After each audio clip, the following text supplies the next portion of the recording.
Richard Schwabacher. Thank you for joining us here today, Rich. My pleasure. Happy to be here.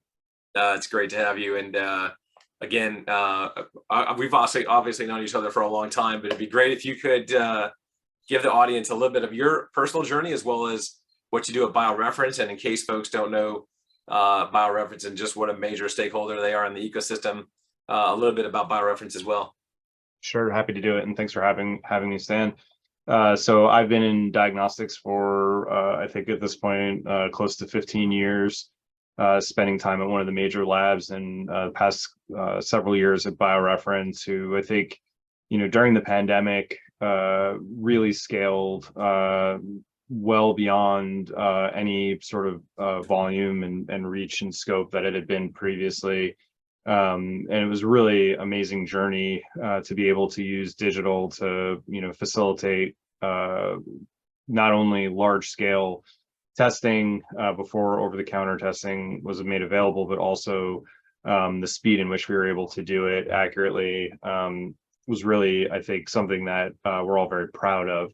I've worked also in pharma and on the provider side, and my career actually started in politics and government. I spent a lot of time in the Northeast and traveling across the country, knocking on doors on behalf of candidates and causes, all of which had, sort of a healthcare tie back to them. And, it was a very formative education. It's a way that I view the world today as, sort of the conversations that people are having over dinner, the things that impact them, and it's always four things, and healthcare is always one of them. So that's my journey. Certainly, BioReference is a very interesting place to be post-pandemic. I think, observing the macro environment is incredible, and excited to sort of talk about some of the things that we saw down in Nashville a couple weeks ago. And of course, everyone's talking about the tremendous session that you did in Nashville at ViVE. Patients that check themselves. The New York Times rated it a #1 bestseller, must-see TV. It got 100% on raspberries.com. If you could talk a little bit about your experience at ViVE and talk a little bit about your session there and then what you learned at ViVE as well. Yeah, I mean, so just to take a moment and pause for a second. I mean, I think the conference was affected and impacted by a shooting that occurred. I have extended family that live in that community and who knew some of those victims. And it happened in the morning, and by the afternoon, the conference had announced that they had made a sizable donation to the families of the victims. And had also set up a GoFundMe so that all the folks on the floor could contribute. And I will tell you that had an impact, I think, on the spirit of the conference and the folks that were there, who are all there, obviously focused on healthcare and politics aside. Obviously we're facing a public health crisis when it comes to gun violence and gun death in this country. So I think that was a really impactful moment. And I know that, hearing, I actually had dinner that night with my family, and they told me that the community was severely impacted, obviously, and that support from all the attendees at the conference went a really long way. So I just want to pause there for a moment, because I thought that was a very thoughtful gesture and something that, was very representative of our industry and made me very proud to be a part of. As far as the panel itself, I mean, I think what's really sort of interesting to all of us on that panel, if you sort of just said it in your closing remarks, the things that happened as a result of COVID, the speed at which we were able to get a vaccine produced, and the number of people that were vaccinated in sort of the time that it took is just nothing short of remarkable. I think the other sort of interesting thing is, I mean, I'm hard pressed to think of another example of any sort of experience that the entire global community, was impacted by in our lifetimes. And certainly, world wars, which wasn't something that I was around for, but the extent to which this touched every corner of the globe in some fashion, obviously more so in some places than others, I think is really sort of profound.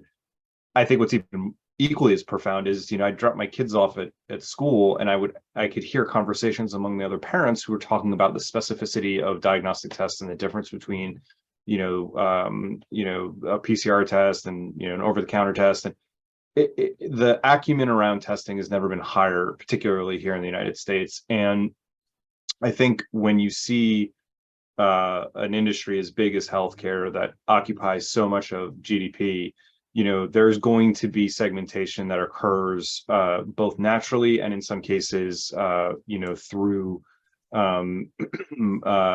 just sort of selection of, those that have the ability to engage in healthcare in different ways. And what I mean by that is we're seeing the emergence of people being able to engage in their care, trading time for and convenience for, out-of-pocket, expenditure.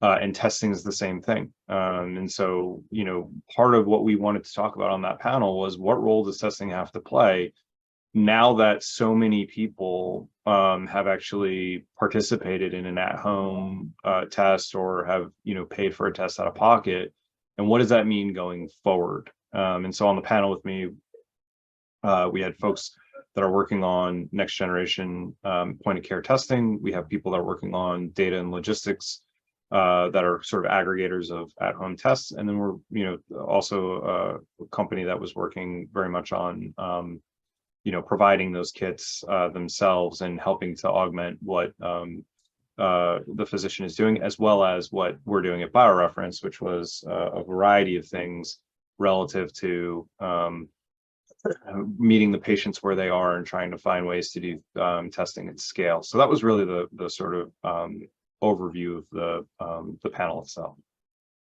No, it's good to see. And again, I appreciate I think we all appreciate the taking pause for a moment for the victims of that shooting. It is truly a public health crisis, and finding out and finding ways to really manage that and mitigate that is we've got to work harder as a society to get there. And from your perspective, Richard, again, BioReference is the nation's third largest lab provider, and obviously digital labs are and remote labs and getting labs at home and at office is clearly the future of healthcare, whether it's happening this year or it's happening in 2030. That's what a lot of the audience would like to hear about and know about and understand more. What's your perspective on remote labs and remote being able to get at-home diagnostic testing? When is that going to be at an adoption rate that it'll be north of 50%, so that when people go to get their CBC done and their annual cholesterol levels checked and whatever it might be, they'll be doing it at home or at the office instead of having to take a half a day off of work to go do it? Yeah, so this question, I think, I could take a week to answer, and I'm pretty sure we don't have that much time, but I think the short version is as follows. So one, I think one of the things that we certainly heard about was sort of the vertical integration of value-based care and how that was sort of permeating across the ecosystem. I think obviously this week we saw further permutation of that concept. As value-based care and population health management, these approaches to patient care continue to grow and become, sort of the norm. We see more companies like Signify and others that are looking to do proper diagnosis and categorization of patients and manage either preventative or chronic condition testing. I think that's where we're really going to see the uptick in at-home testing. At-home testing, any testing that occurs outside of a controlled environment presents a multitude of problems. Obviously trying to reduce the size of the analyzer and get it closer to the patient is something that, many companies have attempted to do, one very infamously. And, that's one approach. Another approach is to get the specimen smaller and then have it analyzed back at the lab. And then there's sort of the point of care devices, and you know, some combination of those approaches is going to continue to sort of drive that adoption over time. I don't know which one is going to be more successful, right? It's all going to depend on the technology. The simpler the test, the greater the adoption we can see. And then, you know, I think it's with the chronic illness where we will actually see the most amount of adoption. And I say that not necessarily because they're the highest frequency of users of diagnostic testing, but rather there's an ecosystem that I think supports that methodology. And, you know, when you're trying to create a testing that's happening outside of sort of a retail environment, like a laboratory collection center or a physician's office, you know, when you're doing it at home and there's someone there to guide the collection, or over telemedicine where there's someone to guide the collection. I mean, if you've ever done an at-home test, and I've stood up a couple, and I've obviously done product testing, they can be very, you know, difficult and messy. And sometimes, you know, and that's for people that I think are used to doing the testing themselves. For someone who's doing it for the first time, or may not have, English may not be their first language, or, you know, may have other challenges, all of it creates friction. And so the short answer to your question is, you know, the adoption will increase when we remove the friction from the process. And there's a couple different ways that can occur, but I do think it's going to happen in areas where we see folks that have chronic condition, or present a high risk of developing either complicated or chronic conditions or in time, because they're the ones that the I think system is most concerned about getting to. That's fantastic, and I really appreciate your time today, Richard, and thank you for your insights as always. Just absolutely brilliant and greatly appreciated, given your really your position in the ecosystem with the lab space and digitizing that, and being one of the evangelical folks who are really trying to promote that. Thank you very much for joining today.